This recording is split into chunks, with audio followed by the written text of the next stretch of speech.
Bel-Air is back, baby. Cause guess what Hillary is? She's a runner, she's a track star. Y'all, why Jazz had to read Hillary like that? He didn't have to read our girl like that. So y'all, this is what I'm gonna do. I don't know if they're gonna do just one episode every week, but you know, for the beginning we just gonna get the 3, or if they gonna 3, whatever. I'm assuming it's still 10, but for this week we got 3. So if you're watching this, welcome to Kay's Bel-Air Reviews season 3, y'all. Since we got 3 reviews, I will be doing 3 separate videos, and I will have each video come out starting one today, one tomorrow on Friday, and then one on Saturday. And then it'll probably go back to its normal schedule next week. So if the episode come out next Thursday, then next Thursday night, I will be putting my review out. Or if the episode releases Thursday night, then I will put my review out next Friday.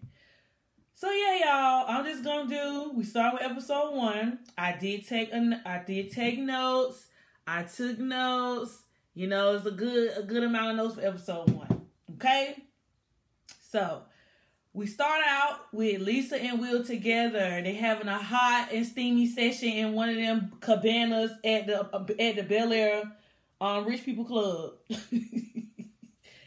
And they're talking about spending time together.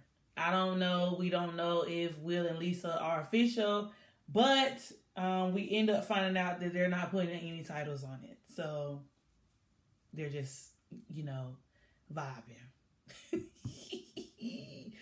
Okay, so then we pan to Carlton at rehab. Carlton is giving his speech. I guess this is the end of rehab. I really wish we would have gotten to see Carlton's journey, but you know, as we know, the writer's strike happened, so we gotta kind of, you know, throw in everything in the first episode. You know, sometimes first episodes in seasons can be tricky because it's a lot of reintroduction, and so that's what I felt like. I felt like this episode was like a serious catch-up session. Like, we catching up on what everybody is doing this summer. Of course, as you know, Will is still playing basketball for Zenith for Doc AAU. And then after we leave rehab, you know, we see that, in the process of leaving rehab, we see that Carlton is, you know, he got him a little boo joint at rehab. This right here, I ain't gonna even hold you. It really reminded me of when Olivia was in rehab, you know, and then her and Spencer was trying to figure things out and navigate their friendship as she was, you know, going on her sobriety journey. So that's what it really reminded me of. I wonder if y'all thought the same. All my All-American people, did y'all think the same? But anyway, so Aunt Viv and Uncle Phil are having a photo shoot. They're going to be in Essence, y'all. Aunt Viv and Uncle Phil is famous. And we also found out that this episode is going to be a Juneteenth episode. And that really reminded me of Black AF and Blackish. You know, like the black sitcoms. It's two, I ain't going to say black sitcoms, but there were 2 black shows that really, you know, I got introduced to Juneteenth by, because I had no idea about Juneteenth. And that's sad, y'all, because I live in the South. But anyway, that's neither here nor there. I was glad to see the celebration of freedom, black freedom. And, you know, it's just always good to see. It's always a vibe at the Banks' house. They love entertaining, which, you know, they way better than me because I don't like all the people at my house. I don't know how they do it, but you know what I'm saying? It's just, you know, it's always a vibe at the Banks'. At this time in the episode, Ashley seems to still be a little upset with Carlton. You know, everybody, I guess, is trying to figure out how they feel about Carlton, or, you know, the process of everything that happened with Carlton, you know, before he went to rehab. You know, Carlton broke a lot of his family's trust with everything that was going on leading up until him coming out making that confession at the school's function that we saw last season.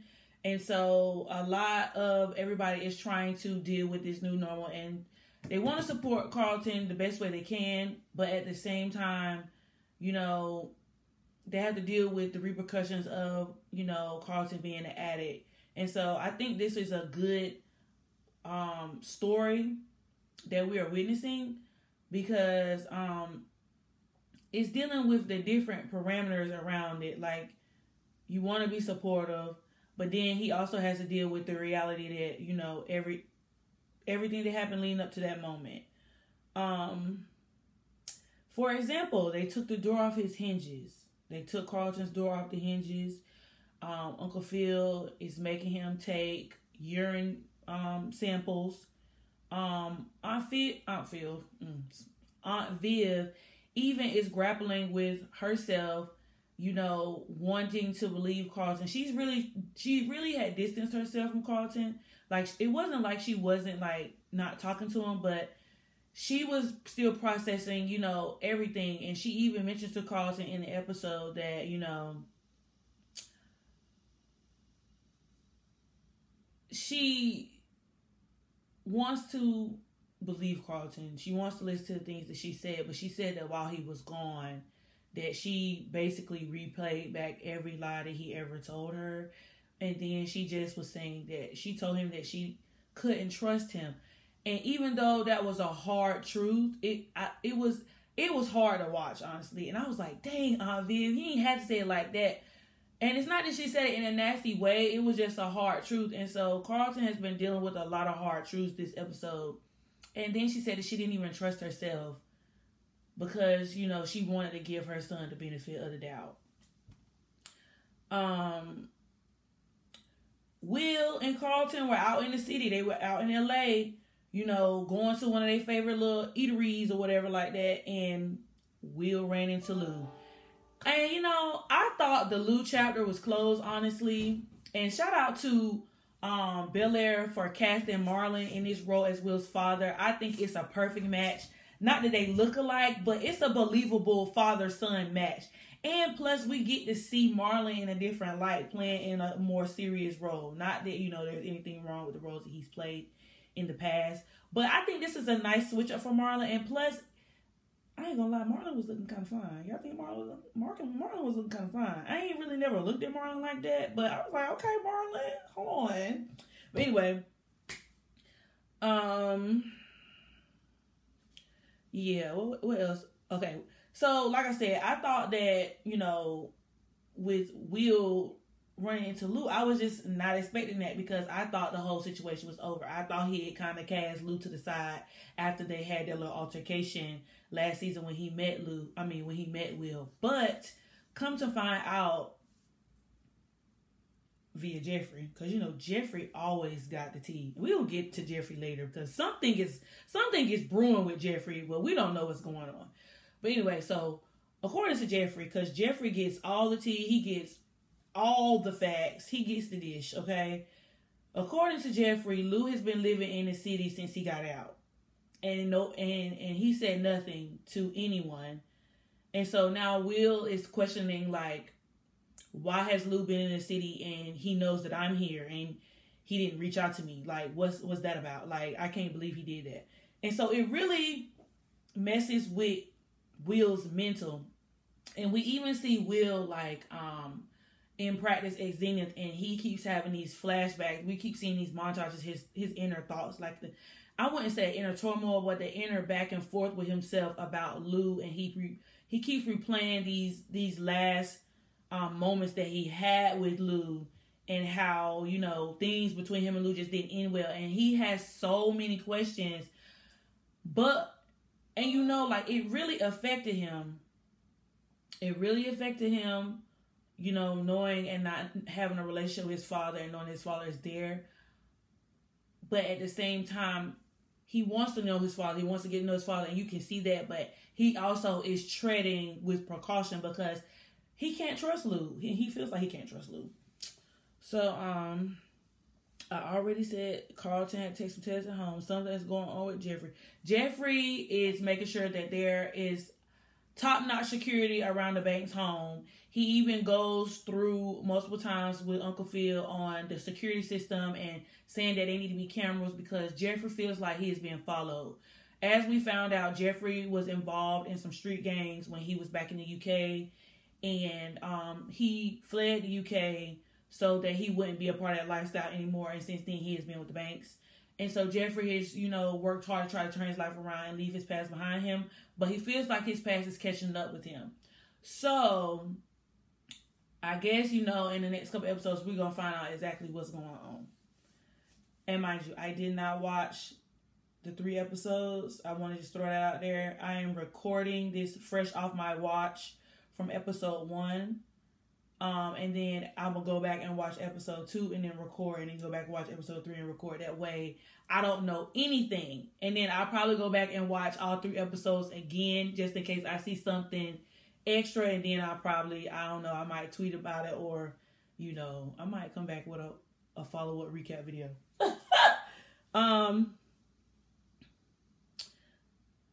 So there is a montage, no, not a montage, but there's a moment we're seeing where Carlton is trying on ties in his closet, and he asks his mom what she thinks about this tie, and then she has to break the news to him that Princeton, his dream school, has backed out from interviewing him from, they have those college interviews, where they get to know their applicants, and, they decide if that person is the best fit for their university. But because of the whole moment that Carlton had at school with telling the whole school that he was an addict and that he had a problem, that just put a bad taste in a lot of people's mouths. And so this is another moment that Carlton had to face, like, reality of, him making that decision. And then I also put, like, with everything going on, my inner thought to myself was that, yeah, Carlton went to rehab. He said he was 40 days sober when he ended up talking to Vic Mensa's character.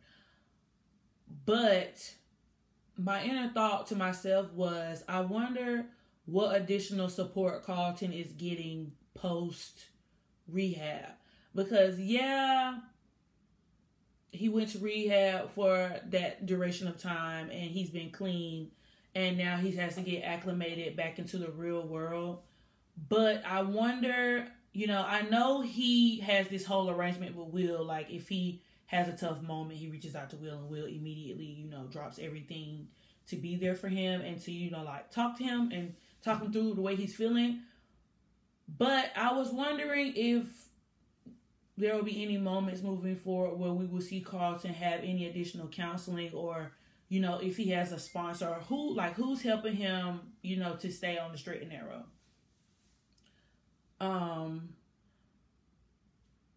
put Will went to the city to find Lou Will. So after we see that moment, Carlton has his moment.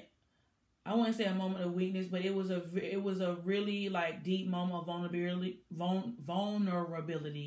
with Will. And he was telling him, like, take it from me, a person who is constantly losing everything.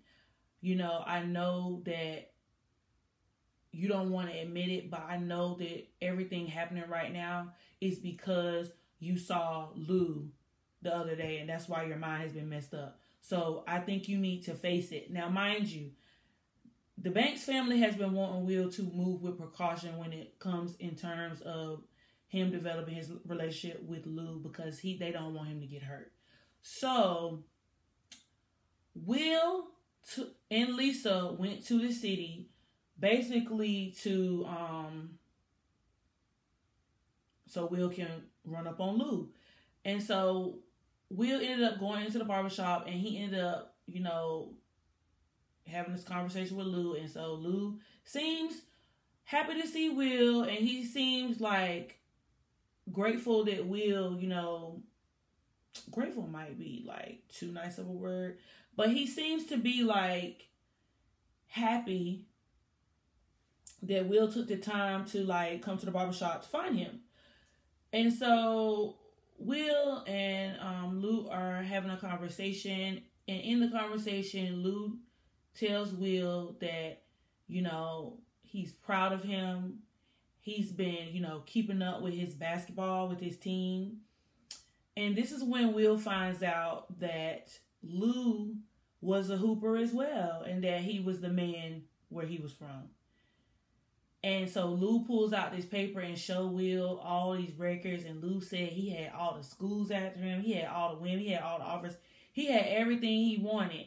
You know, the same titles that Will have. And so this is another connection that Will has with his father, but at the same time it scares him because Will does not want to be the man that Lou turned out to be. You know, because with both of them being from the hood, basketball was their way out. And so to me, also, this brought up another like topic of conversation within myself, because when Lou was talking to Will said that he had other opportunities, and Lou was like, what other opportunities are you talking about? Because basketball is the main thing that's going to get you to where you want to be. But since Will has moved out to Bel-Air with the Banks, he has more of a broader view of, you know, I don't have to just be just a basketball player. I can be more. I can have other dreams, other aspirations, other ambitions besides just hooping. And so I don't want to fully say it's because of the beef that Lou has with the Banks, but he kind of like downplays Will's like ambitions to be something else or to be more. And I think that's a conversation that's important in the Black community, because I know a lot of the times that, you know, it seems like in the outside world that Black people mostly make their way out because of sports. But Black people are not a monolith. We're not just athletes. We can be entrepreneurs. We can be business owners. You know what I'm saying? We can have Fortune 500 companies. You know, we can be our own boss. We can do, there's other ways to become wealthy and financially stable outside of sports. There's nothing wrong with that. And you know, sports has been a great avenue to help a lot of Black families achieve wealth, you know, and to build that generational wealth. But there are also other opportunities out there, you know, that Will is interested in pursuing. And with the Banks being an affluent family and Will being with them, he's now seeing there was a whole new world. There's Black people outside of the hood that are flourishing. And so I feel like, you know, Lou kind of made him feel bad, or tried to make him feel bad about wanting more for himself. And I thought that was whack, especially because you're his father. You seem like you want to have a relationship with him, and like he's coming to you because he wants to know more, but obviously you can see that he's hesitant because he don't really trust you like that. So why would you just, I don't know. And then he was like, because the world don't really care about you. And even though, you know, there are some harsh realities in this life, like, I just didn't feel like those were the most encouraging words for him to say to his son. I just didn't. And so it kind of put a bad taste in Will's mouth. And not to mention, again, like, Will finding out that Lou has this big thing in his life, you know, a similarity, like something that it can bond over. And now, like, moving forward in the episode, when Will was talking to Uncle Phil about it, he was just like, now I feel like my father is living his dream through me. And I thought that was something deep, because, like I said, Will doesn't want to turn out to be Lou. He wants to be better than Lou. But at the same time, I think he appreciates, like, this is something that me and my father have alike. And, like, you know what I mean? Like, this was something that, you know, is in our blood type thing. And I think it was just a hard reality for Will to swallow. Especially when Jeffrey showed up with that basket or that box of, like, trophies and articles and a ball that had all these signatures on it.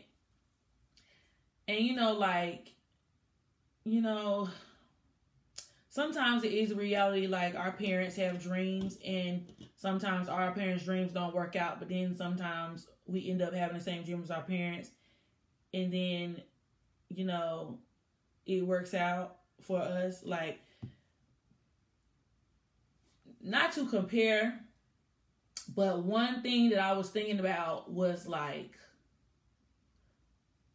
obviously Dwayne Wade's father was in his life, but when Dwayne Wade got inducted to the Hall of Fame, Dwayne Wade called his father on stage and was like, this is for me and for you. Because Dwayne Wade's father was a hooper.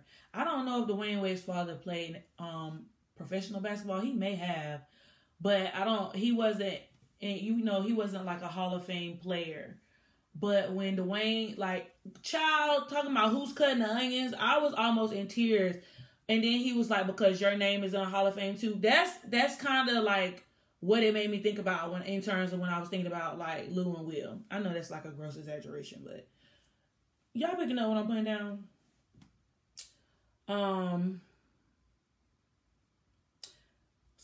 So moving forward, there was a Juneteenth party, and like I said, the Banks love to entertain. So there's food, DJ, whoop-de-whoop, everything going on, right? And so Carlton finally approaches Ashley, which I don't think I talked about Ashley much this episode, but the Banks are trying to bring the family closer together. And so, of course, based on last season, Carlton was pretty mean to Ashley, especially when she found out that he was using. And so, Carlton basically apologized to Ashley, and he understood that he greatly disappointed her and that she may need time to come back around to him. And she ended up giving him a hug, and it was a really sweet moment. I screamed when Jazz showed up to the party with that other girl. So back to my initial statement in the beginning of the video. Why Jazz had to read Hillary down like that? You know what I'm saying? Like, Hillary went to Paris with LaMarcus. They were supposed to end up being there for like a week. They ended up being there for a month. Hillary met all these big time chefs, all these people who really like are doing their thing in the culinary world. And so she came back very inspired. She even let Ivy know. And so Hillary was holding a secret. Come to find out, Hillary was engaged. Like LaMarcus, y'all, I know. It's a lot of people out there. My Bel-Air cousins. Team. Y'all, what's Hillary and Jazz's name? Anyway, we was Team Hillary and Jazz. Just know that. And so, y'all, when, and come to find out, all the family, okay, I ain't gonna say all the family. I think Aunt Viv and Uncle Phil were Team LaMarcus, but, everybody else was rooting for Jazz. And so, LaMarcus being at the party, and then I don't even remember who. No, Hillary was having a conversation with Ivy. Was she? No, she might have been having a conversation with Ashley. Anyway, Jazz walks into the party. And Jazz walks in with another girl. And Ivy rushes up to Hillary and was like, girl, did you see who just walked in? And of course, like, Hillary is trying not to make the scene hot. Like, oh, I noticed him coming to the party with another girl. So Hillary, in the words of y'all today, because y'all all, in the words of y'all, she was being very classy, very cutesy, very demure. And she walked her heels up to Jazz and was like, Jazz, I know we haven't talked in a while, and I hated the way things ended in between us. And Jazz was like, it's no sweat. It's no sweat. Don't even worry about it. It didn't matter no way. And he was just like, I never believed you anyway. You was fake from the start. Like, Jazz just was like going down the list on Hillary. And I was just like, Jazz. And he was like, you was fake. He was like, I should have known you wasn't real because you ran from school. You ran from influencing. You ran when your stuff ain't worked out. You ran from our relationship. He was like, girl, you a runner. You a runner. You a track star. I was like, oh, no. And Hillary just stood there and was like, Like, she couldn't even say nothing. So, child, LaMarcus was telling Uncle Phil something, and Hillary goes, interrupts him, and was like, you know what? Don't worry about it. Let's say it in front of everybody. I was like, Hillary, for real. Girl, what you about to do? So then they get out there on that porch in front of everybody, and LaMarcus get down that one day. I'm screaming. I'm screaming because, girl, why you had to do him like Hillary? You didn't have to do him like that. I know you was trying to keep it cool. You was trying to keep it very classy, very cutesy. But girl, oh, poor Jazz. Poor Jazz. Y'all, this saga is probably nowhere near over. Oh.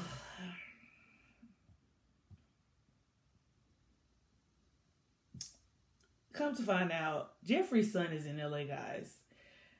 I thought Jeffrey was still living with the Bankses. I don't know. It looks like Jeffrey got him a spot in the city. I thought Jeffrey was living with the Bankses, but Jeffrey done got a system put on this apartment, and his son is in LA.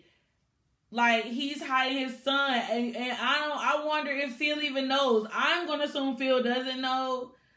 But it's just crazy because, y'all, it's a lot. It's a lot. It's a lot. It's a lot. So anyway, Carlton decides that he wants to help Will. Because, you know, there's been plenty of times where Will has used his cunning. I don't think cunning is the right word. His riz, like the young kids say. Will has used his riz to help, you know, win people over. And so that was one factor that Carlton really kind of like was hating, but kind of liked about Will, was that he had riz.